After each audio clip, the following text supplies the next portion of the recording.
Namaskar. Thanks to HRDC, JNU for inviting me to speak on the topic Indic thought. So the next half an hour, I'll be speaking on the two themes of Indic thought, the methodology and the contextualizations that have interpreted or rather destroyed the Indic thought in India, which was original before the British came. Before the British came, we had a different kind of interpretations and knowledge about history.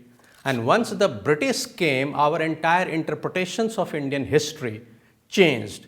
So what led to the change and why this change? Was it a deliberate design of the colonial rule to subjugate or colonize the Indian minds? That was one factor, because the same British East India Company, when they were the traders, they had come for two purposes, or India was known among them for two purposes.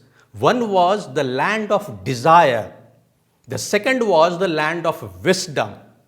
That Hegel in 1820 to his students in his classroom used to say, all this kind of destruction of Indian history, its interpretations began in an organized way from 1784 when the Asiatic Society was formed in Calcutta, when 38 Europeans, not a single Indian in it, used to meet in the chambers of Chief Justice of India. In those days it was Calcutta, not India, Calcutta. And after 7 p.m. in the evening to formulate, decide which of the books will be interpreted, and it were they who determined in a planned way to decipher, interpret the history of India, because now they had arrived in India as the ruling class, and they deliberately tried to interpret Indian history in a distorted way. So it was a destruction. So we need to know the methodology, therefore, and that's the very important part.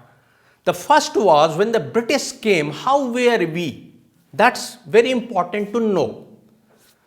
Two things, as I said, that Hegel himself, and remember, Hegel was a philosopher, a German philosopher. Hegel very importantly determined what Europe will interpret about India once India becomes the colony. This is one point.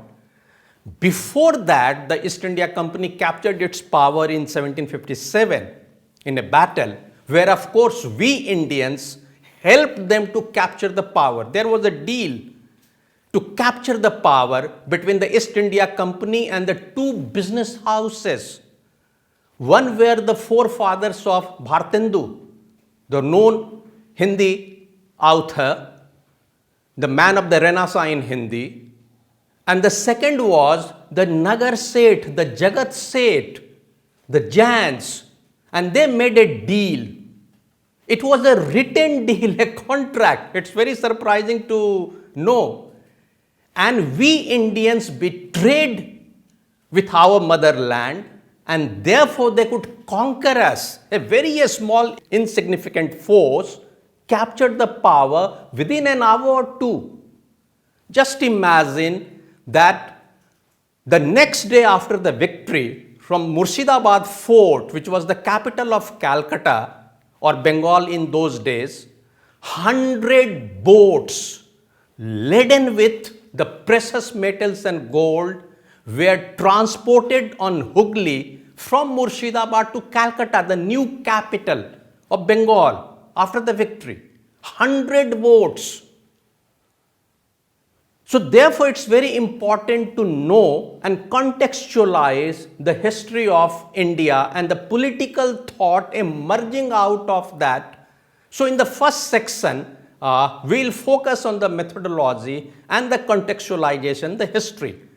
For centuries before the British came, and the Europeans have been coming in India in hordes, The world over, India was known for the land of wisdom and the land of desire. Desire means wealth, the land of wealth. Approximately, it has been calculated that at the time of the East India Company's victory, 23.5% approximately of the global GDP was generated by India. So, 1/4 approximately of the GDP of the world economy was controlled, regulated, influenced by the Indian economy. So, approximately if 25% is the world economy, the coastal area of India were highly monetized, highly commercial.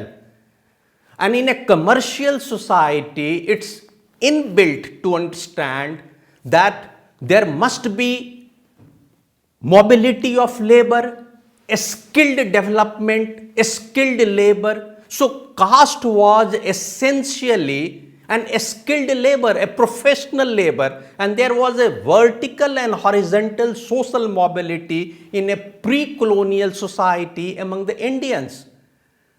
99.5% of the Indians were educated before the British came.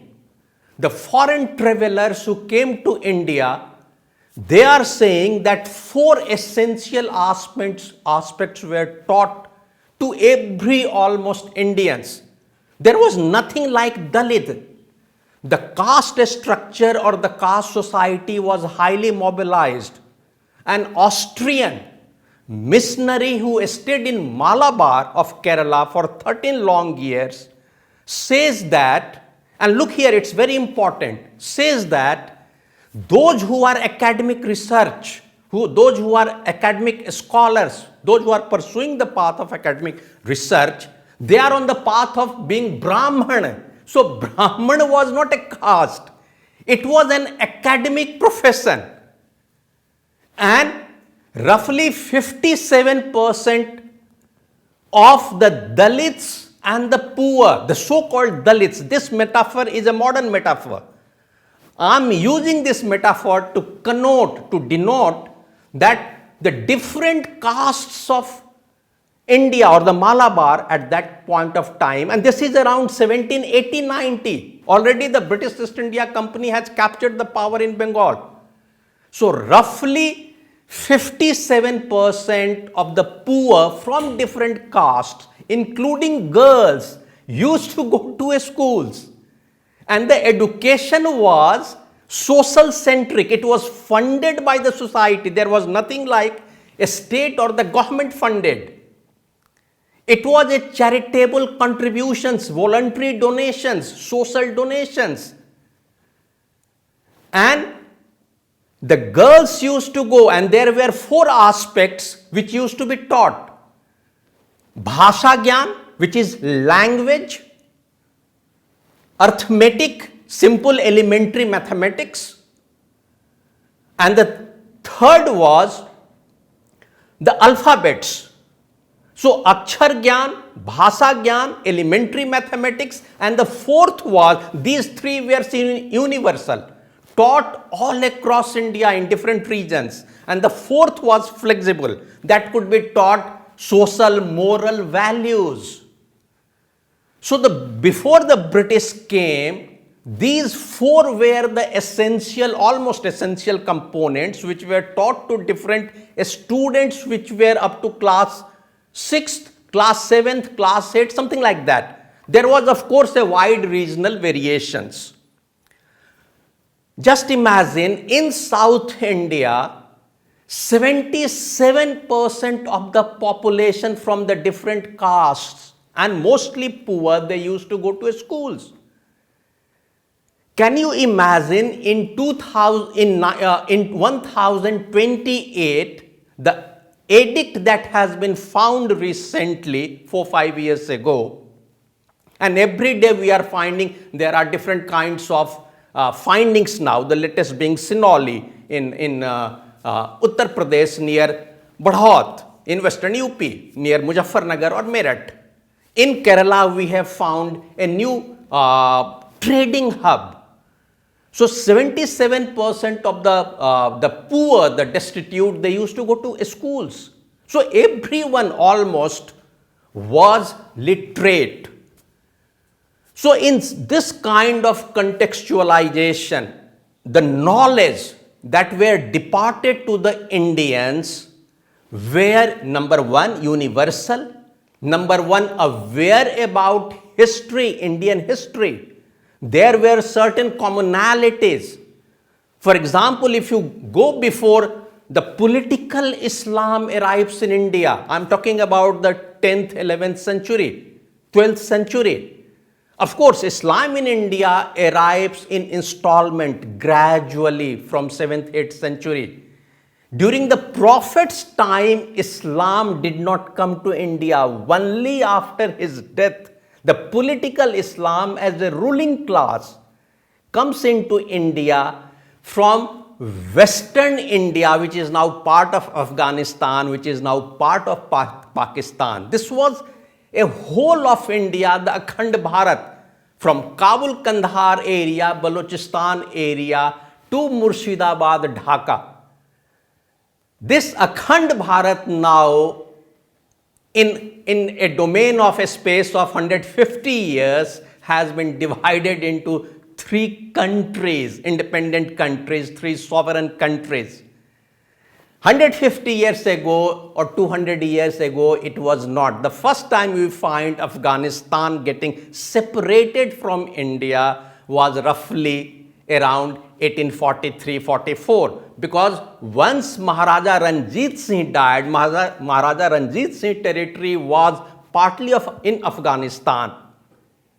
So if you look from those perspectives, the thinking, the knowledge, the gender, the caste that we had, kind of society that we had, because we were the dominant economy in the world along with China. These were the two dominant economies of the world.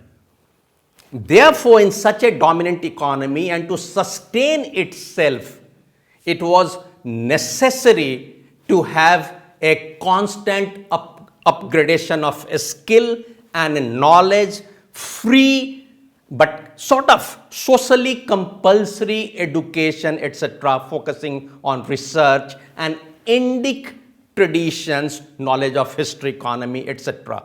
Now the second part is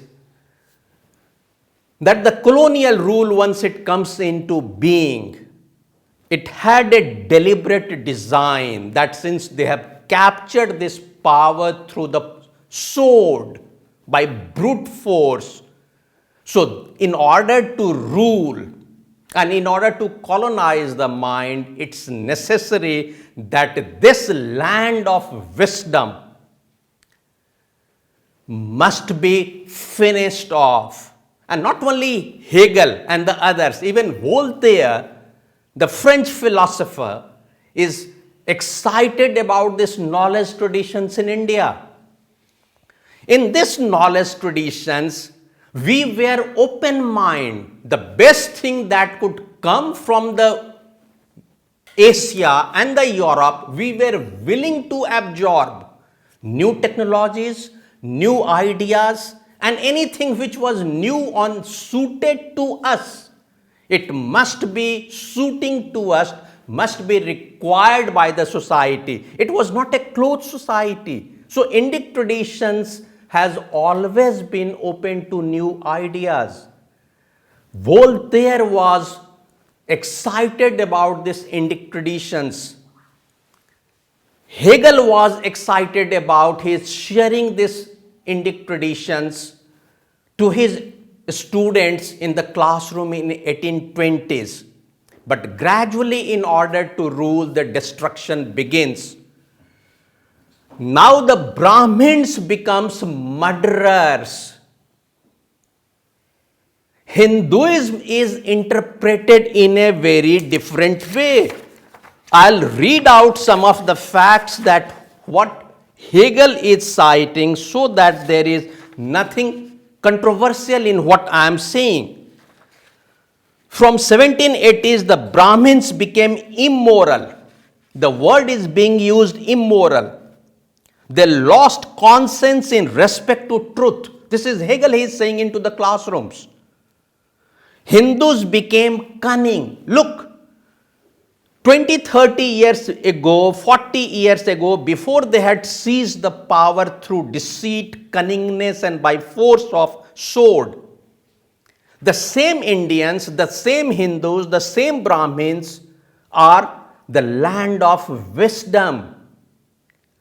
Once they capture the power, the same wisdom gets converted into a different metaphors that is being used for the Indic society by the same philosopher, the Europeans, who looked at us, came to India for trade and commerce, and from learning from India, because we were flexible, we were open to the new ideas, our education was superb, it was social centric, etc., etc. As we shared in the previous 10 minutes or 15 minutes. Now the same society is being called as cunning, being called as immoral, and then they are saying that we don't have the sense of history, we don't have the philosophy. Hegel is writing that after Buddha, the philosophy and an independent branch of knowledge ceased to exist. If philosophy as an independent branch of knowledge ceased to exist, just to counter the arguments of Hegel, then why the same Hegel is saying that India is the land of wisdom? Look at the contradictions among Hegel. At the one time we are being called the land of wisdom, and the same time you are saying that after Buddha, Indian philosophy ceased to exist as a independent branch of knowledge. I'll share with you the different knowledge traditions that we had in the second shift when I come to it. But let me share with you what he spoke about the Brahmins.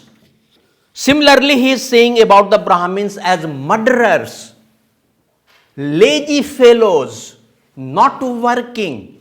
Whereas we have seen that the Austrian Christian missionary who stayed in Malabar for 13 years gives a vivid graphic details of the education and society in India of different castes, religion, etc. He is saying that we had almost the universal knowledge. The society was, of course, the European travelers who came and noticed two things. One, that there is a wide gap between the poor and the rich in India. This every European says. The second is everyone is puzzled who is coming from the outside at the opulence, prosperity of the Indian society, particularly those who were at the upper echelons of the society. This opulence, this mobility, of course, was mostly confined to the trading centers, trading zones, coastal areas. The 60-65% of the rural areas had caste structure, had agricultural economy. There is no doubt about it. We have hereditary caste economy and the caste society, but the best part of it was that those who had the determination and the desire to move around and given the opportunity, it had the opportunity, they could be socially mobile from one place to another place. Imagine during 1857 Gadar and the revolution that Indian sepoys were fighting against or waging against the colonial estate. A Brahmin from Pune, the Bhatt, is coming to Gwalior, is coming to Banaras, and he is trapped into the revolutionary period of 1857, and then he is writing about a book before his death on the 1857, that is eyewitness account. This is one aspect. The second aspect is this, that this mobility leads to a lot of writings. Of course, there are certain problems in the Indic traditions. Of course, 98% of the manuscripts that have been written before the political Islam came in India, we are not certain about its history, when it was written. We do not know when Rig Veda was written. Rig Veda has 21 versions. Only 5 versions have survived, and it was survived even during Darashikoh time. Out of 5 versions, only 3 are in full. Every version has different stanzas and number of slokas, around 11,000. In 1995-96, the 3 Brahmins staying in Banswara in Rajasthan, who were Nagar Brahmins from Gujarat, Nagar themselves claimed that they are Greeks. Can you imagine? Look at the genius of the mind and the Indic traditions. 11,000 slokas of Rig Veda were recorded by these 3 Brahmins. 11,000 slokas being remembered by a person. Rig Veda. That's how we come to know in writing the Rig Veda. And that is of only one version. Patanjali Yoga Sutra says, Patanjali Bhas, that there are 21 Rig Veda. Sanskrit was a dialect. It became a language subsequently. Ambedkar argued that many of these literatures were written during the first 200 years or 300 years of the AD, in the Anno Domini period, not before the Christ period. Indian state has been by and large an Indian society, and it has to be, because any commercial society, any trading society has to be liberal, has to be open to new ideas, it has to be secular, it has to be diverse, it has to be plural. So the Europeans who are now teaching us about pluralism and secularism, it's ये हास्यास्पद है. This is something very, sarcasm to us. Those who came to India for being to the land of wisdom, now teaching us about how to be plural, how to be tolerant. We celebrated diversity. Each family has a Kul Devta. Each family has a Kul Devi. Each village had a Gram Devta or Gram Devi. And yes, in spite of diversity in each village, we celebrated the Gaon Devta, the village deity. We forget this. In the seminars, in the academia, we forget these realities of the social life from where we have emerged. And then we talk about the Europeans' social sciences tools which we apply. The word is tolerant. This word we have picked up from Europe.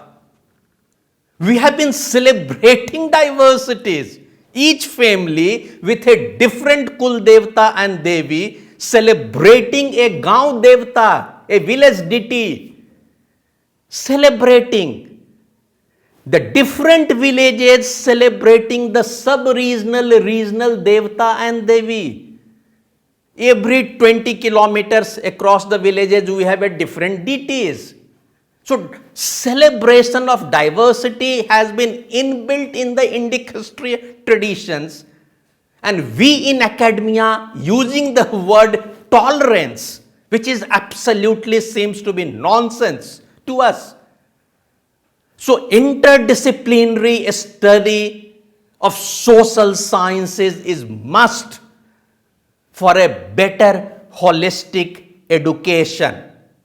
This is one, therefore I said, one tool that we must learn and apply. The second tool that we have been learning, and Ramcharan Babu R.S. Sharma, the known historians of ancient India, writes in his book in 1965 that in order to understand or interpret the Indian history, the framework of Marxian discourse is a must. And if he becomes the chairman of the ICHR and the grants and the funds are given, then the European framework of application as a tool of interpreting the history will be definitely applied, which will be then distorting the Indian history the way the colonial historiographers distorted deliberately our history. It's they who decided which text to interpret. And remember, Sanskrit has a different meanings for different words. It was a dialect, then it became a language. For cow, there are 21. If I remember correctly, there are 21 different words. And across from Jammu to Kanyakumari, we all have commonalities. Aditya, Shankar, Parvati, these are the common names. So despite differences and diversities, there are running thread of commonalities. So why to focus only on the diversities? Because it was the Europe which was diverse. And their framework of tools, when they emerged as a nation state, we applied their tools on our Indic history, whereas the commonalities of Indian history, particularly in the cultural terms, have been existing in India for centuries. There has been Aditya, there has been Shankar, there has been Rameshwar, there has been Parvati from Jammu to Kanyakumari, from Somnath to Kamakhya. This is itself is commonality. And this has helped to remain together for centuries. This idea of political nation state may not be there in India for centuries because there were different political kingdoms. But we had cultural similarities. This cultural similarities in the idea of India, which is again a Western modern connotations, do not take into account the cultural factor, which is equally important. Secularism, for example, is a European word, which is derivative of the Latin Greek word from secularis, which in the ancient and medieval time in Europe had an entirely negative meaning. Similarly, religion is a derivative of the word religare. Religare in medieval times in Europe, in ecclesiastical traditions, in Catholic traditions, had an entirely positive meanings. So what we say about dharma and what they said about religare are similar, but religion is entirely different. So even the comparison that we make in the contemporary times, taking into account the Western European social science centric tools, are unfit for Indian academia. Still, because of this kind of syllabus that we were taught even in the post-colonial society, which was an independent India, that created a distortion of Indian history. If at all we have to learn, and we must learn, there must be an interdisciplinary study in the social sciences. So let me summarize that Indic thought has always been in flux, incorporating new ideas, celebrating diversities, learning from across the disciplines. We had a traditions of learning from different disciplines. So we have been always an open mind. The closed mind that it seems to us we developed despite all kinds of historical traditions were foisted upon us through syllabus, media, and other institutions, or we can say ideological state apparatus during the time of the colonial state. And it's time now, which should have been earlier from 1947 as an independent nation and state, but still it's the time now to begin once again our own Indic traditions in social sciences, academia, which means interpreting our society from our perspectives while remaining open to new ideas, new interpretations from anywhere around the world. So thank you very much.